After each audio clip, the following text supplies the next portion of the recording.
You are listening to the golden microphones of the IMC Radio. News, opinions, and your calls. That's that big picture. Sometimes if you stop the machine, then you realize, whoa. Don't stop that machine. Think about what kind of an effect is that going to have on air travel. How important is aviation to you? How important is aviation to you? Feel the bass, from the bass, as we set the bass high, breaking the lines. Well, we are back, ladies and gentlemen. They fly to the air. Sun Fun 2017. And it's Friday. It's Friday, isn't it? I can't even tell anymore. Yeah, it sure is. It's Friday. And well, it's we Fish are Fry here, Friday. and I am Max Gross, a.k.a. Howie Marlin. I've got some close and personal friends with us today. And this has been a mixed blessing of weather. On the very positive side, we are having just a really great time with the fact that it's cool and comfortable and really amazingly so. It's different. It is different. It's civilized. It is civilized. I mean, early in the week we had, I think, for those of us who got here on Monday and Tuesday, we were sweating buckets. Yeah, that was 127, I believe, on Tuesday. In the shade. And so things have gotten nice and domestic. Got to admit that for those who are camping out, it's a little bit on the cool side. But the nice thing is it's civilized, as you said. And so joining me today, to my left, is Radek Vizikowski. How you doing, Rad? I'm doing fine, Howie. That's wonderful. Anything new and exciting in your neck of the woods? Everything is new and exciting. Like what? Like everything. Of course, IMC, VMC clubs. We are still with EAA mobile unit. A lot of interest. A lot of new locations we're signing up. I can tell you that as I've been going around doing field production and talking about the IMC, VMC clubs, a lot of people are starting to say that not only are they familiar, not only do they know what I'm talking about, but that either been to or have been talking to people about going. And so it's no longer the new kid on the block. Believe it or not, our VMC club, which as we both know it's a new item, Explain. we ran out of our brochures. Congratulations. Thank you. He only had 5. We only had 5. So it was easy. No, we had whole supply, but we had the same supply of IMC brochures and VMC I'm brochures, telling you- and we're out of VMC brochures. No surprise. Now, I'm going to take complete full credit for this. I joke about it all the betcha. time. Of course, I didn't think of it. He takes credit for everything. I but take credit for everything. No, of course I didn't think of this, but the fact is we started talking about the reality that so many of us, including most of the people in the club that I've been desperately trying to put together, are not instrument rated, meaning that as far as the IMC club is concerned, the folks that attend that are instrument rated have their purview, have their experience, and they really kind of don't really want the VMC guys around in the discussion because we don't have any frame of reference other than getting special on the occasion to come in, special VFR. But the point being, getting this group of people for the VMC or the who don't fly in the soup, there's many more See, of us the truth than there are is, them. the truth is that What is the truth, Rad? yes, and down the truth on my words of wisdom. Hallelujah, brother. Praise the Lord. Go ahead. That all IFR pilots. No, wait a second. Not goes all one VFR now. pilots are IFR pilots, but all IFR pilots are VFR pilots. Oh, by the way, I because wanna remind- unless you fly Category 3 ILS, you always land under visual conditions. Absolutely. And by the way, I just want to remind you, as we talk, that's not a problem. As long as this is here, and we can talk over that. Trust And me. he was talking about the noise of airplanes because, after all, we We're are at an here. air show. Yes. We are an air show, and that's the Blue Angels are hanging out. Am I right? Yes. Oh, and when we hear the Blue Angels, we won't be able to talk about much else. We have a lovely guest with us this afternoon. I forget exactly how I saw this, but there was some sort of I forget how I got lead of this. I'm here with Joan Moss from a company called Bottom Line Advertising, and she's putting together the aviation Monopoly game. And I invited you to our roundtable this afternoon. What a Yes. great idea. Thank you so much for the invitation. Well, you're welcome. And the reason why I invited you is that the aviation community needs new blood, and they get new blood by inspiration. Where does inspiration come from? Everywhere. And how do people get inspired? By all sorts of ways. One of the biggest things that I've recognized is there are hurdles to entry. Things getting in the way of people getting comfortable and familiar. And when the Disney company came out with planes, I was absolutely amazed at the reception and the impact that it's had. And to think the earlier we can introduce aviation to children, teenagers, young adults, and help them get familiar with the names and terms, the better off we'll all be, because it'll be easier to talk with them. It'll be easier for them to identify with aviation issues and interests. And coming up with a Monopoly game, which is infinitely familiar to everybody, it was brilliant. How'd you come up with the idea? Well, Joan? ever since I was about 2 years old, I went flying with both of my parents, which was unusual back in the early 60s for a female to get her pilot's license. And my mother was mega proud that she was the first woman in the city of Troy, New York to get her pilot's license. And you showed me this fantastic photograph of you and your siblings all in a row with your hand on the spar going all the way down and your mom in the cockpit. Now, what kind of airplane was that? That was a Luscombe Silvair 8A. Brand new. Yeah, N77933. Ingrained in the brain was the call tag number. Ingrained in the grain. Wow, that's awesome. Yeah. State of the art. Oh, that's fantastic. Decades later, I still remember it. Oh, you see? That's my point. These I are have- things that stick. Yeah, I've loved aviation, loved flying since I was 2 years old. And I think that doing this game is going to inspire more young people to say, this looks like so much fun. I want to get my pilot certificate when I get old enough. I want to learn how to do this. It's just an amazing game that, you know, it's going to bring people into aviation. We want to increase the awareness and interest in general aviation and create future generations of pilots. And what better way than to make it fun for them? Well, you So gotta- why Monopoly? Because I will admit, I will be honest here, I'm not really very familiar with Monopoly myself. Okay. I didn't really play much of games myself, so why Monopoly? Well, Monopoly has been known to have a 98% recognition rate for most people. I mean, maybe you're an exception. You're very No, it's exceptional. true, We know because that. I've definitely heard about Monopoly, just never had a chance to Have play you it. heard his but accent? Yes. In 2003, Hasbro produced Century of Flight Monopoly. They produced 10,000 games, and they were sold out in about 4 months. Since then, they've had over 3 million requests to do another aviation Monopoly game.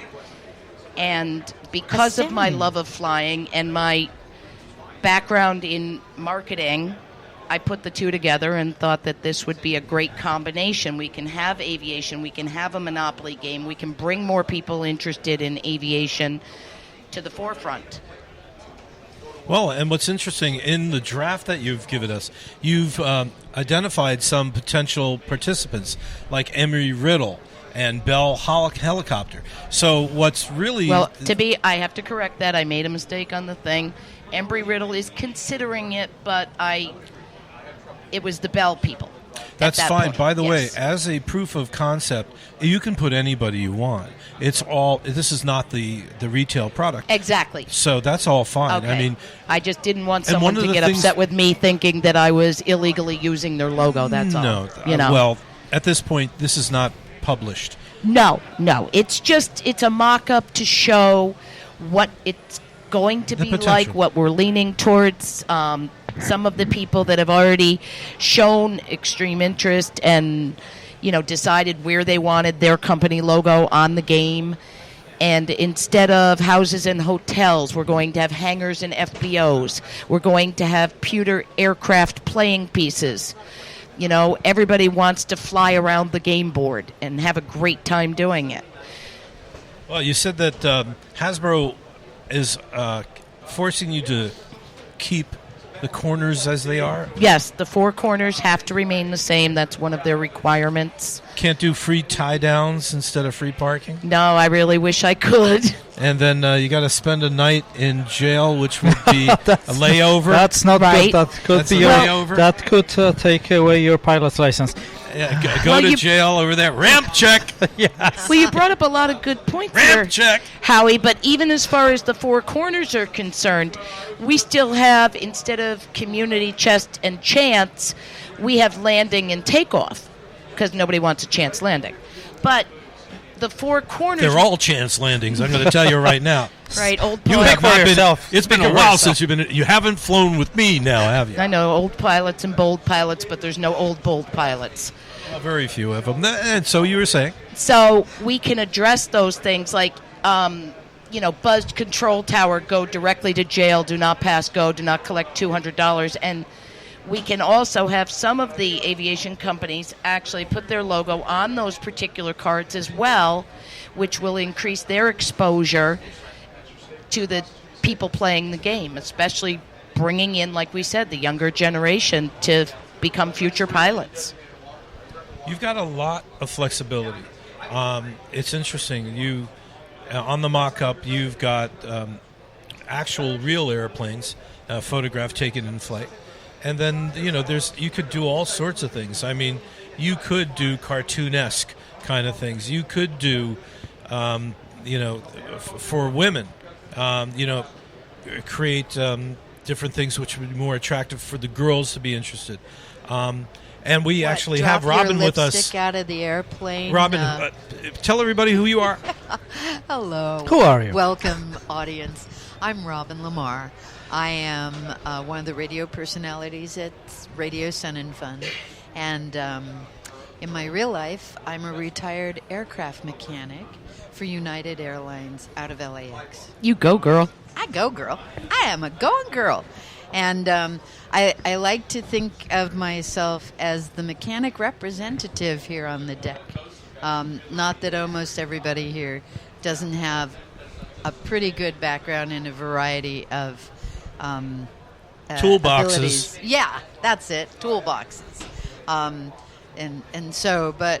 How do you see it as working for women? I mean, I dropped my lipstick out of the Piper Cub, and now I have to land. I'm not sure. Pink, pilot, somethings? How would you do I don't that? know. I'd be thinking more of scholastic goals. Having the Women's Association in there and different aspirations. Get a 99 scholarship. left seat. Go There we go. I advance think five- now we're talking and about. In no way, shape, or form do I want anything other than strength, capability, and accomplishment represented. And trust me, we don't need to make that up. Right. Robin, we can right. put these accomplished positions: airport manager, division chief, lieutenant captain, these things. I think this would be very interesting for flight schools. Yeah, I That's think great, that's yeah. Wait a minute. Absolutely. Explain. Explain. I mean, my first question would be: do we know what is the average age of person playing this game, or we don't? Do we know the average age of the Age. person flying? Person game. playing the game, Monopoly. Who are you going after? Oh, well, children start as young as 6 years old playing Monopoly, some even younger. But the And market as to a watch. family tradition in America, it would be something you would play also with your grandparents. I mean, everybody had an interest in that. It offered you kind of grown-up challenges. You pull the wrong kind of card, and give me a good card where I land in jail, or where I get to buy the Hilton Hotel or Park Avenue. Well, I think, the favorite one that I like is Buzzed Control Tower. Go directly to jail, or you could have other flew in restricted flight zone area, go directly to jail. Set a airspeed record in time to climb, get 2 hangers at your favorite FBO. You could do that too. Well, it's interesting as Radek broached the question, who your target market is. You could probably look at different target ranges. In other words, yeah, you're right. The large references to the very vague and unspecific things are one age group.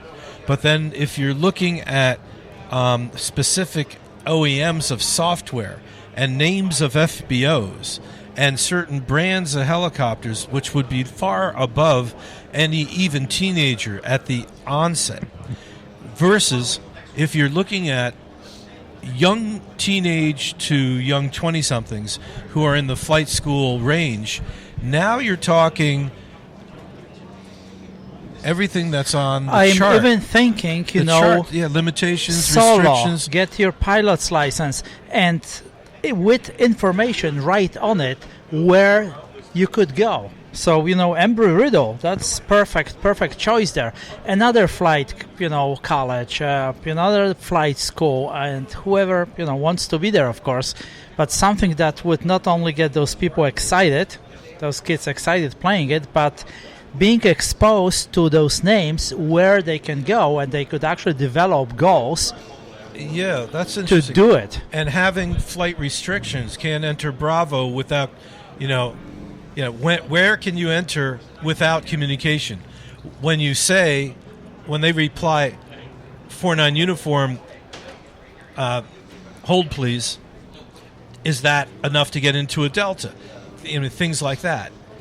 Standby is what they say. Yeah. But my point is, you can get the references to maneuvering or communicating, and that would enhance education. You could have stacks of various sophistication in the game. In other words, you can start with entry-level children and then work your way up in sophistication. So it'd be like flashcards. Oh my God, this is working We're for me. redeveloping Then you the get whole right up to product the here now. It's IFR version.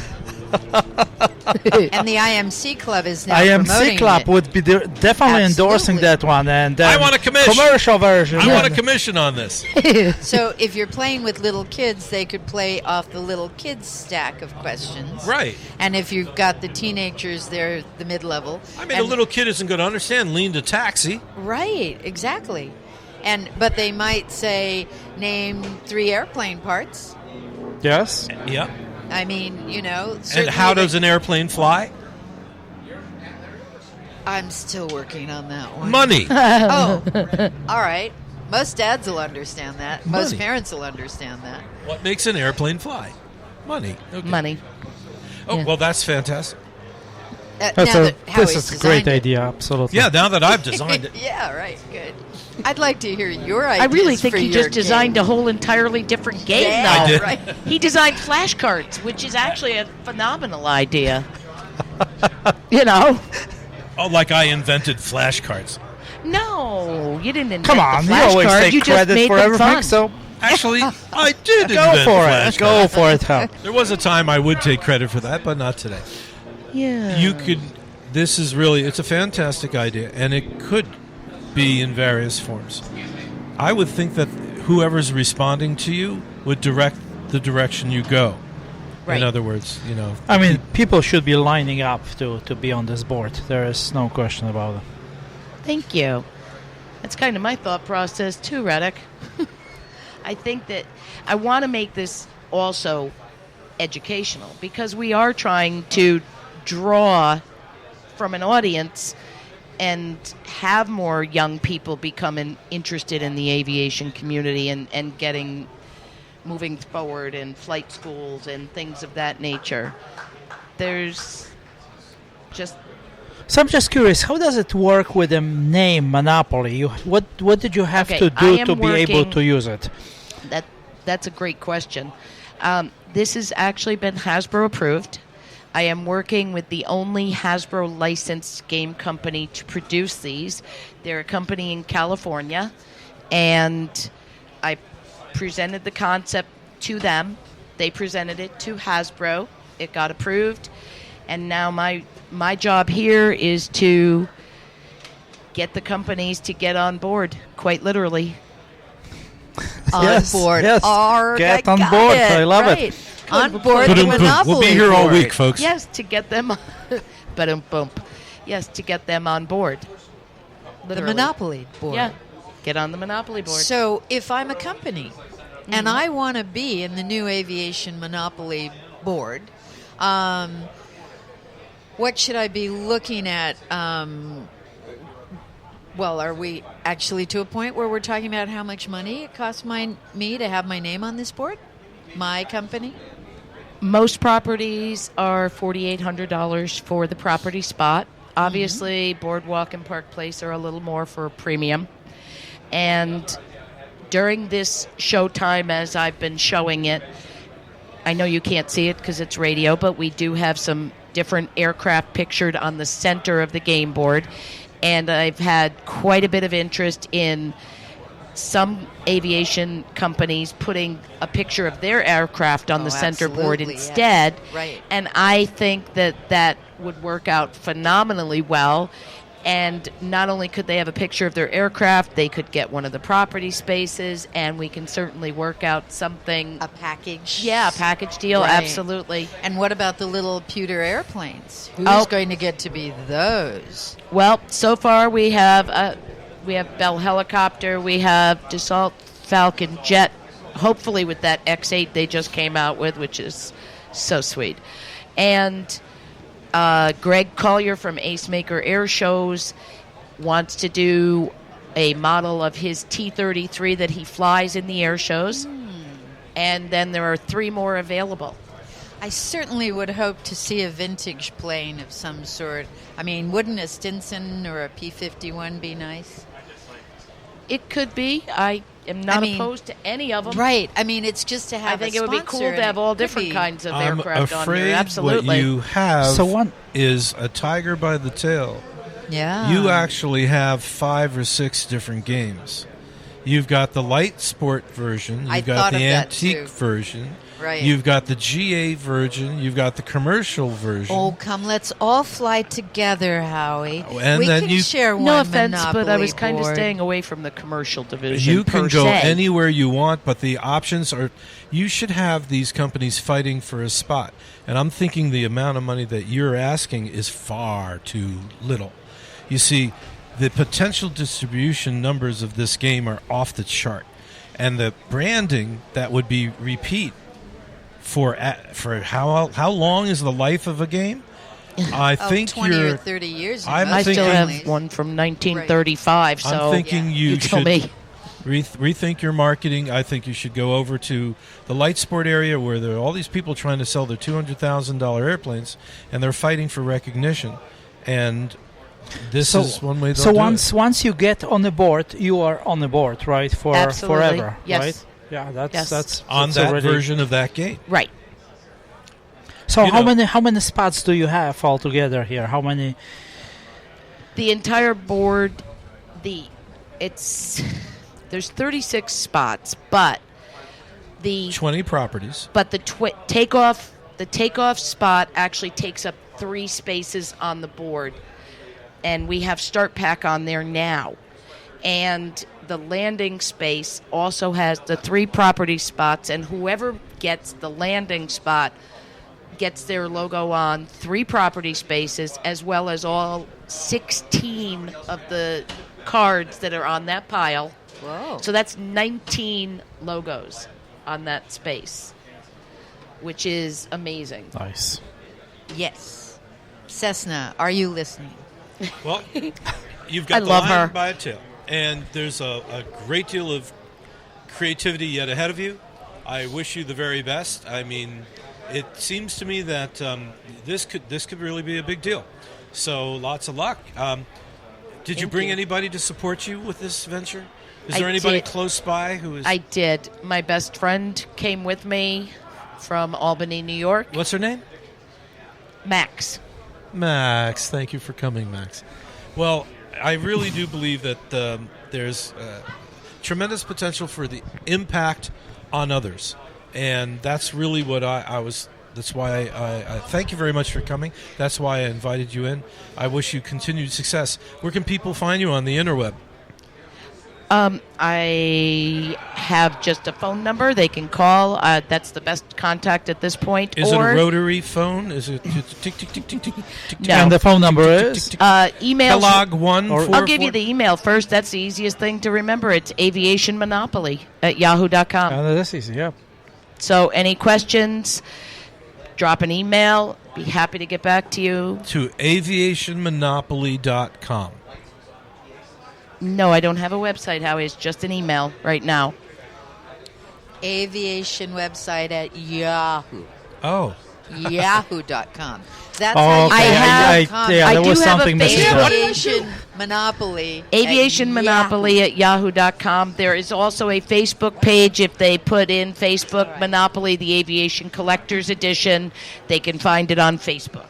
Boom. Okay, well, that's better. Wow, I just made that stuff up. God knows what I did that. Well, again, thank you very much, Joan. I really appreciate your time. And Thank you, patience, Howie, and for thank you asking very me much. to be here. We're going to take a little time out here, and we'll be back in just a few minutes.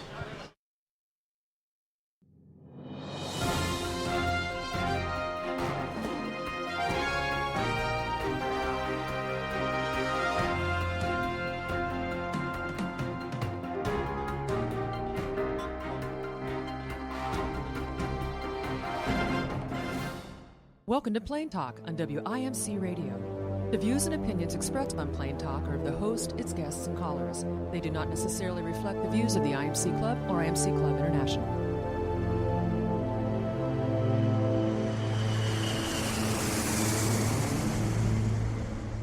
Brussels National Departure Quebec 0954.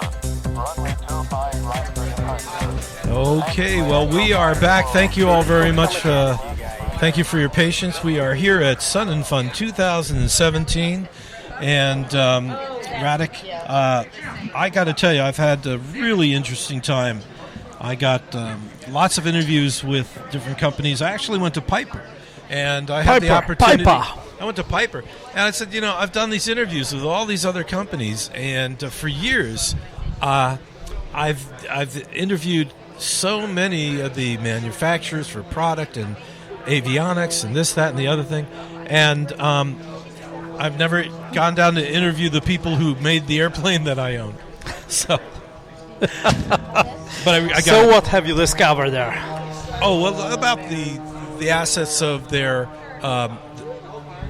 the aircraft for the training market for the most part, and the higher end products, and we have a podcast dedicated to that. So I'll let you listen to that in detail. Piper was always my favorite airplane. I got to tell you, I hope Cessna is not listening. I got to tell you, the interesting thing is, I really was. I cut my teeth on 172, and for some reason, when I get into 172, I'm back home. My little Cherokee has a glide ratio of lead weight to 1, and it's nowhere near as what the Cessnas have. So there's a very different square pattern landing. With my Cherokee, it's always the fighter pilot, just slip and dip. Follow the brick, yeah. Just slip and dip. So that's really interesting. But no, that was a lot of fun, and meeting the people from Piper. I also had the opportunity to talk to the Sea Ray folks. And I'm an old float plane guy. One of the first airplanes that I ever flew was a Buccaneer, and it was just a fantastic experience taking off in the water. Especially the weird part, going in a crescent, going in this arc in the lake, gaining speed in the arc. Yeah, that's one thing that I've never done, is water. It's really strange.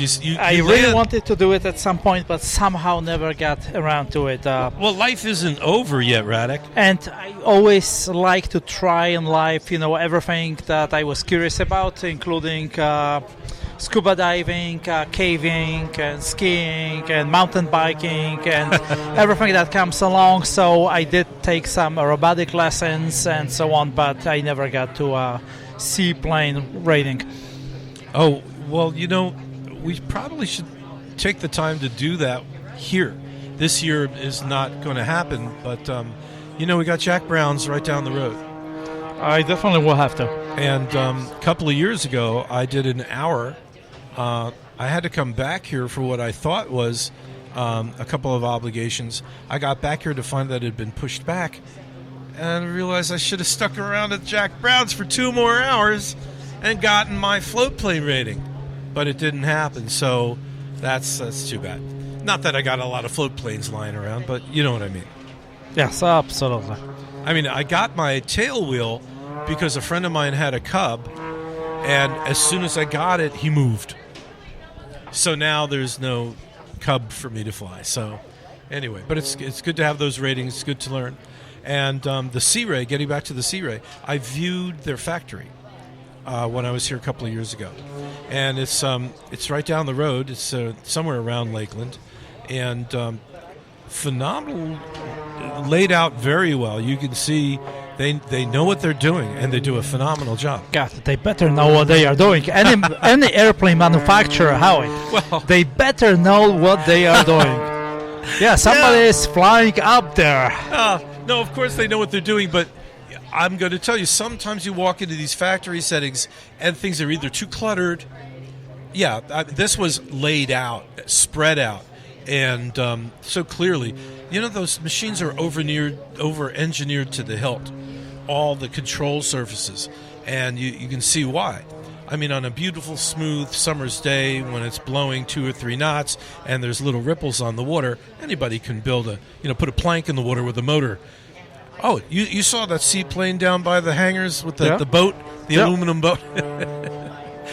But then add a little chop, and this will take Sea State to a foot, and in a lake, a foot is a big deal.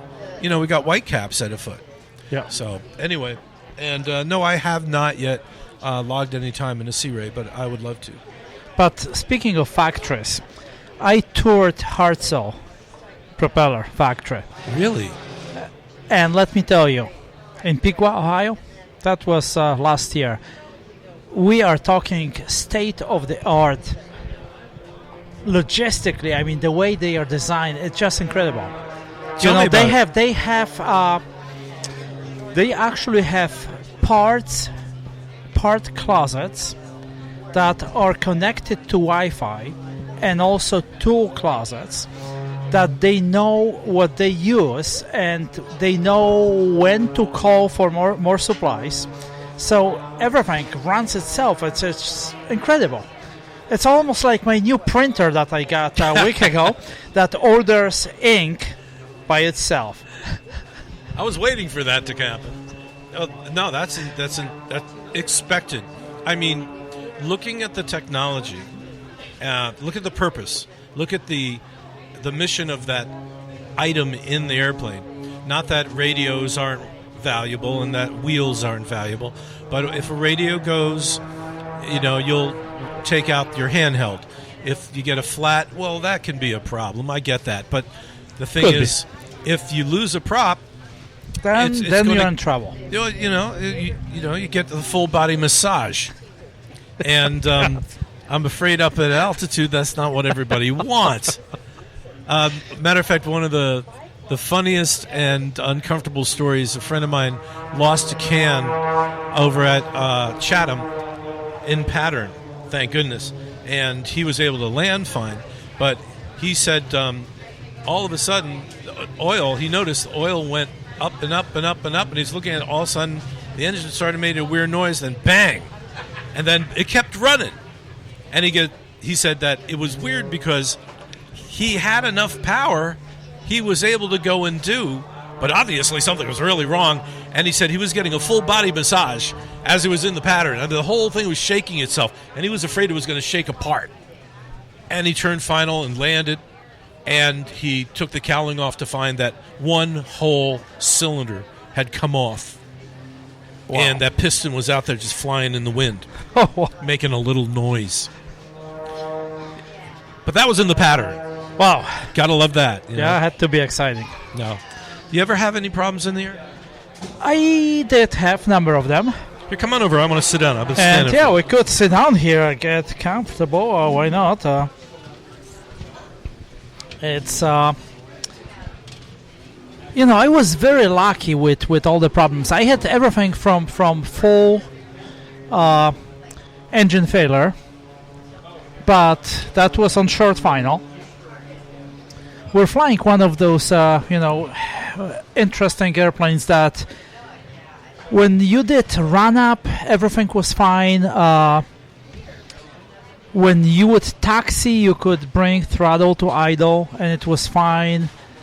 But then when you were stopped, for some reason, you would bring throttle to idle, engine would quit on occasion. And they couldn't figure it out. I mean, mechanics would look at it, and it was always fine when they looked at it. The engine would quit. Yes, so I'm coming in on final and slightly high, so reduce power to idle, engine stops. So what do? Apparently you don't try to, obviously you don't try to restart. You just go for landing, and that's the way it happened. Well, that's what you do. I mean, yes. And it's funny that you say that because, long story short, I've had a number of instructors, and one of my instructors just said basically you should make all your landings engine out landings. This is his philosophy. And you pull it depends. At the numbers, you pull it all the way back and do the carrier landing, the slip and dip. And said you should always be prepared to do that at any time. Keep an eye on the wind, know the distance, and be able to put it down when the engine goes bye-bye.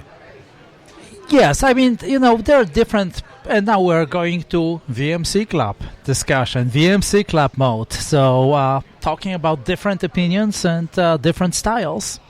Because a lot of times you go up with one instructor and he or she will tell you that's the way it has to be done. Dude, I had 5. And then every instructor will tell you different. And when I was doing primary students and flight reviews, all kinds, people would sometimes ask me, okay, so how should I be doing it? And my question was always, how do you do it now? What's your style? If it's something that is not safe, I will tell you. Otherwise, it is your own style. When I was learning to fly, right at the very beginnings, private license, right, before solo, the technique they were teaching at that particular school was a beam the numbers, power down to idle, full flaps. 1, 2, and 3, and push that yoke forward so to prevent balloon. Then settle the airplane in descent, and then you make your aircraft carrier kind of approach. Then you make the carrier approach. Yeah. I was going to say, you couldn't have the time to square out. So that was the technique. You couldn't do 700. So I had to change schools at some point, and they were talking about landing, and that other instructor said, okay, so how are we going to do it? And I said, that's how I'm going to do. I beam the numbers, power down to idle, and full flaps. And he looked at me and said, what? And that is when I started realizing that there are different techniques, that there is nothing wrong with one or the other. It all depends on the situation. So the first airport was a relatively short runway. Yep. And that's the way the guy who was teaching there, it was all old Air Force test pilot. Sure, the carrier landing. And therein lies the rub. Your landings are always going to be different. You're going to be in different situations, under different conditions. Exactly. You're not going to be able to square up all the time. Sometimes the wind will be coming at a opposing angle, and you're not going to be able to square it out right, or you're going to put yourself in an unusual situation where if you've been doing the straight and true square and, 700, 500, what have you, 90, 70, or 190, 70, it's not going to work. You need to make adjustments. But at the same time, if you know your airport, if you know your wind patterns, at some point you should be able, beam the numbers, to set up your power and then go with just flaps. Right down to the All wind. the way, 40 degrees? To down, to final. So, first natural flaps, resist the balloon, push it down, let it settle, trim it, and it will start descending. Then second natural flaps, little retrim, little push, so to prevent balloon, and keep going. And this way, if you judge everything correctly, it will work beautifully. But, like you said, conditions do change. So some small adjustments will be necessary. Well, that's clearly... I'm stammering because I've had so many instructors, and I guess the one thing that was standard among everyone was this is a fluid environment. It's always changing from moment to moment.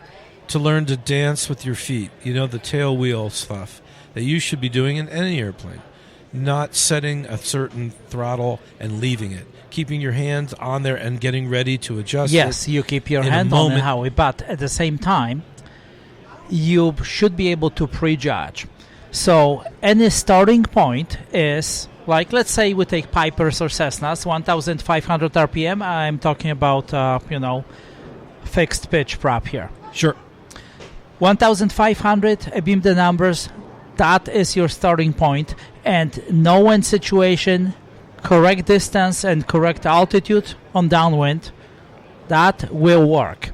So if you have a day that there is less air in the air, just like we had for last few days here, there wasn't much air in the air, hot, right?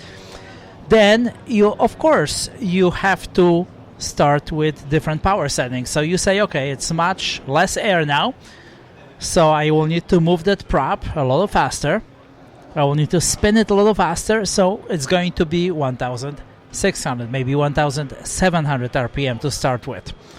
And if you are working in the traffic pattern, it may require some experiments, some experimentation there. Yes. But then once you do a few of those laps, and weather didn't change dramatically, then that new setting will work. But what I'm saying is, it's, a lot of it is a matter of style. Not something set in stone. Which unfortunately, a lot of flight instructors will insist that what they are saying, that's the only way of doing it. There is big discussion now whether we should be doing squared traffic pattern or this U-shape approach to the runway. Which one is better? Both. Exactly. They've literally said all different. In AOPA that it was addressed, and the jury is out. It is, both of them are correct, and it's which one do you prefer? That's the way they presented it. It's just like with equipment. When, people ask me a lot of times, okay, what's the best GPS to buy? And my answer is always the same. The one that you are most proficient with. Because airplanes are airplanes. They all produce lift the same way. GPSs are GPSs. They all give you the same information and they obtain location the same way.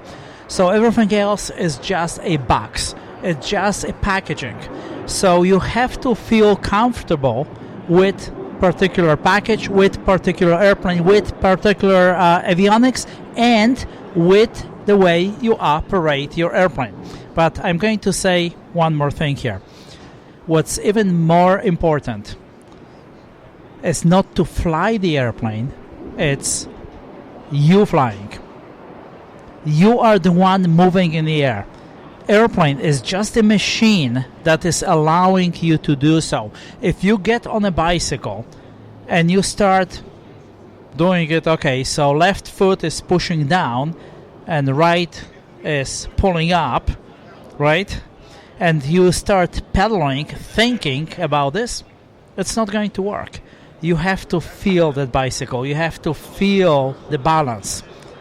And if you are in the airplane, now of course I'm talking about small airplane, but I'm also predicting that larger airplanes, like our Captain Sullenberger, proven that even with larger airplanes, it's still the same concept. You have to feel the machine. And if you feel the machine, then you have no problems. But if you separate yourself from the machine, if you're in the cockpit trying to drive that machine, it's not going to work. That's a brilliant statement, and nothing is truer.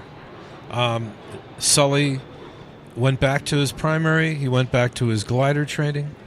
It's all seat of the pants. And one of the things that we hear a lot about in commercial is them getting back to seat of the pants flying, because they migrated away from flying the aircraft. It was far from them. They weren't flying them at all. They're twisting knobs and pushing buttons. It's all systems operation. And now it's gone to the point where the new aircraft, hold on, what's that song? Yeah, airplanes are flying here, definitely. Is that a Raptor? I'm not sure, to be honest with you. But the point is, now these aircraft are doing everything from the start to the finish, all the way to braking by themselves. You know, it's, technology is there, but also I'm always a very strong believer in practical knowledge, because textbooks can only teach you so much, only basics. But then, for example, short field landing. Short field landing in anything with mechanical flaps, low wing. You don't want to do it with high wing. What's that? At some point, somebody showed me that. You know, we are coming in, one of the flight instructors, I flew it. We're coming in, it was, I think, Piper Warrior. Right over the numbers, round out, and then you grab that flaps handle and you start lowering the handle, retracting your flaps right in ground effect. And almost with the speed of as you retract those flaps, airplanes will be going down.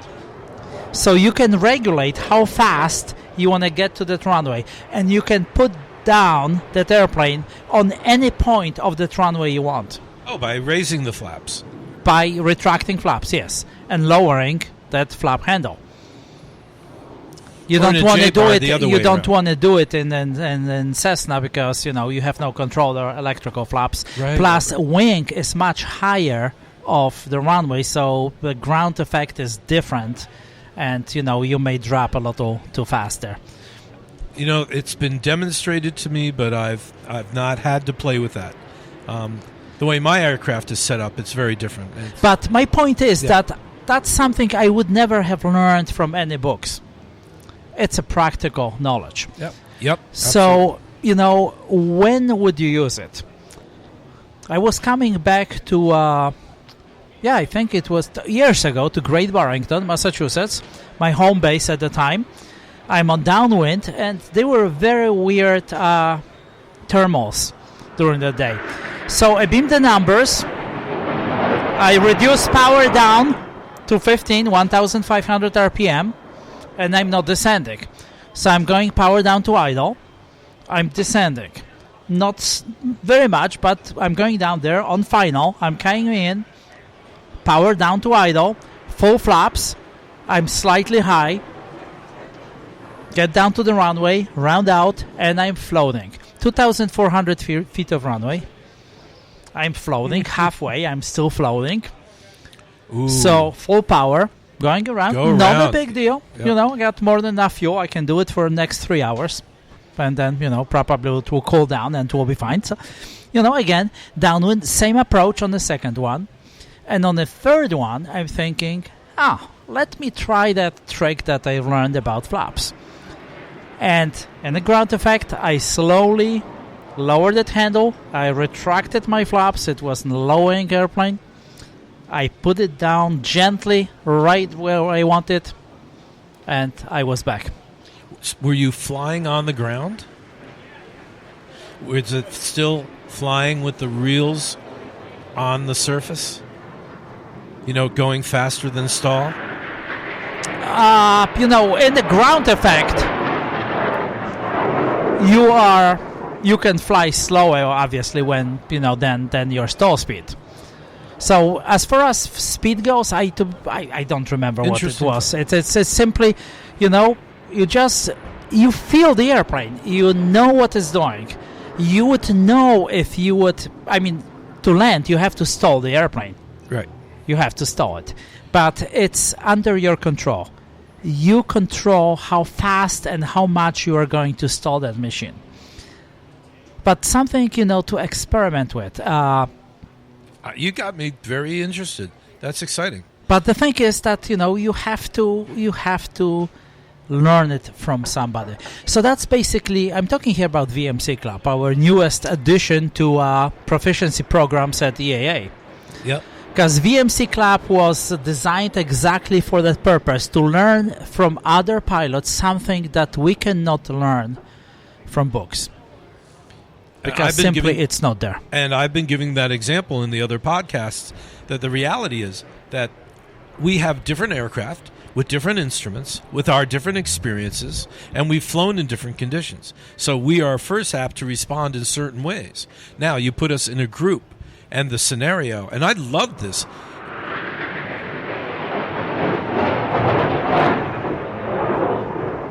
And I love that. Yes, that background noise is beautiful. We can just sit here quietly and listen to that. That's what people are actually doing. They're not listening to what we're saying. And I love the fact that you have these folks who just chime in and they give their real life examples of how they dealt with this situation or that. And you're sitting there going, oh my God. And it just imbues. And guess what? Part of you. Also, a lot of times actually, when I run those meetings myself, I try to provoke discussion. So a lot of times you may be doing something that is unsafe, and you voice it, and the group will bring you down, if you will. Will say, oh, I don't think I would be doing that, and that will make you think about it. That will make you think, okay, was it a really good idea to do it that way? And that's what we're looking for. It's basically in group environment, people raising their voices. I'll give you a perfect example. Downwind landing.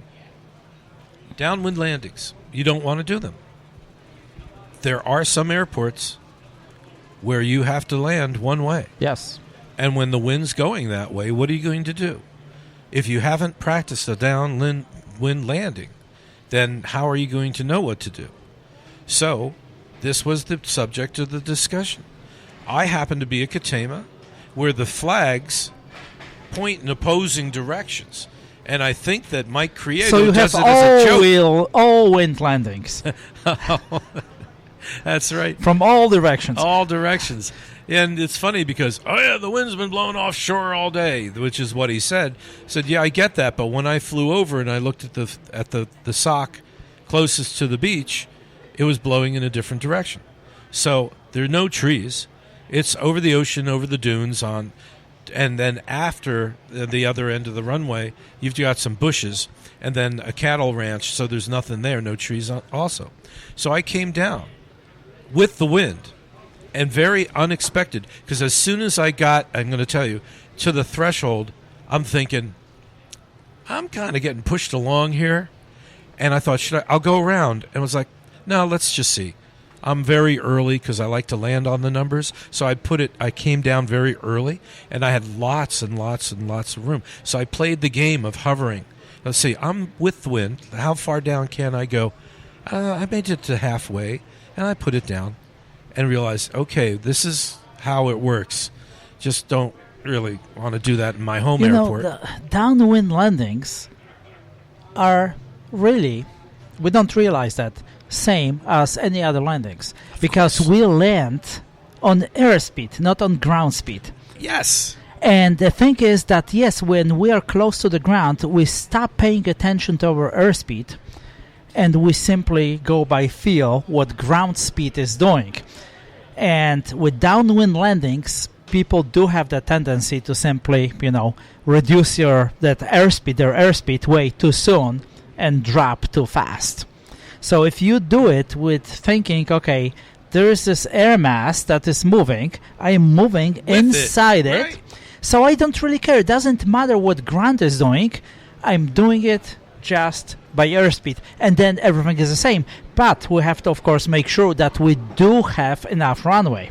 So if wind is such, then we have to make that calculation, that adjustment. Is it going to be enough runway for us? Everything else doesn't really change. And that was my argument. You're flying in the wind. The wind is advancing at a certain speed. Yes. You're still flying that air speed in the wind. Yes. When you come off of that airspeed onto the ground, yes, you're being pushed along. I get that.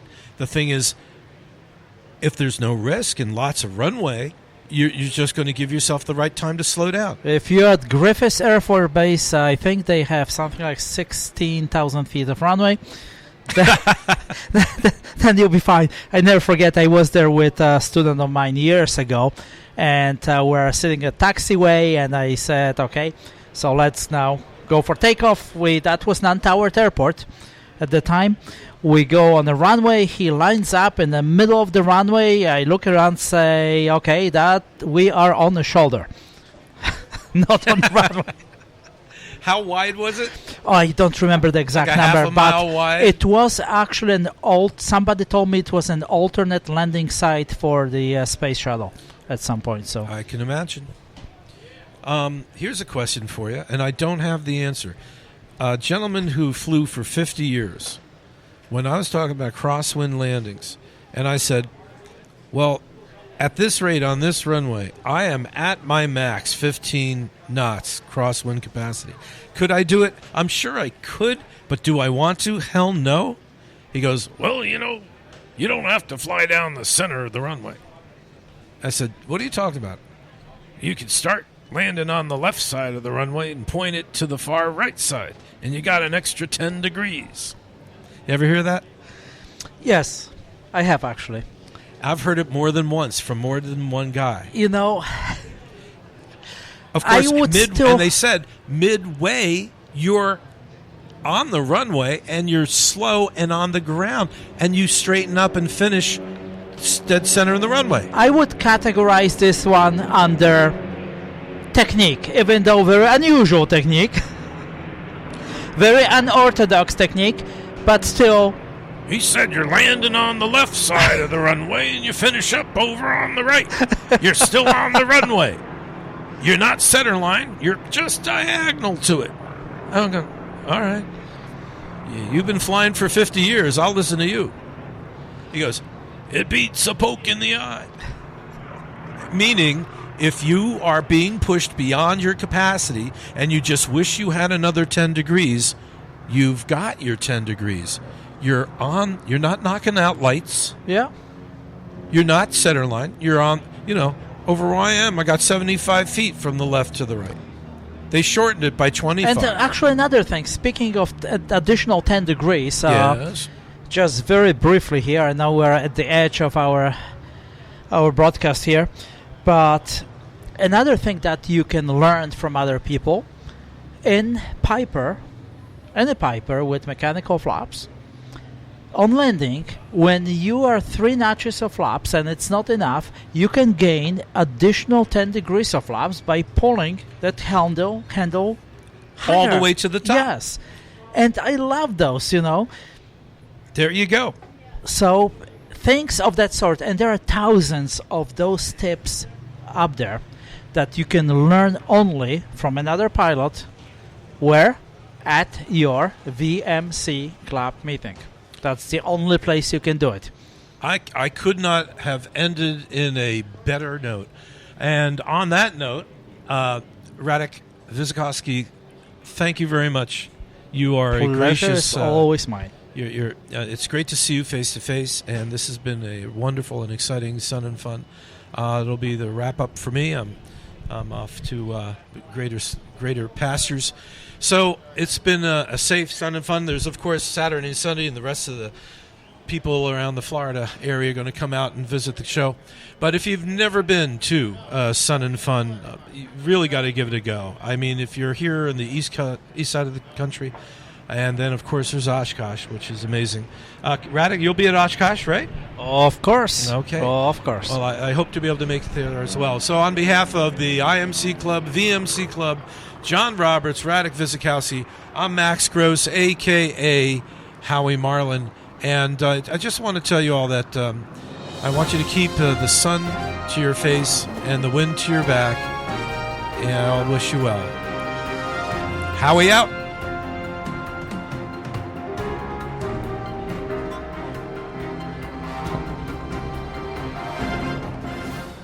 Welcome to Plain Talk on WIMC Radio. The views and opinions expressed on Plain Talk are of the host, its guests, and callers. They do not necessarily reflect the views of the IMC Club or IMC Club International.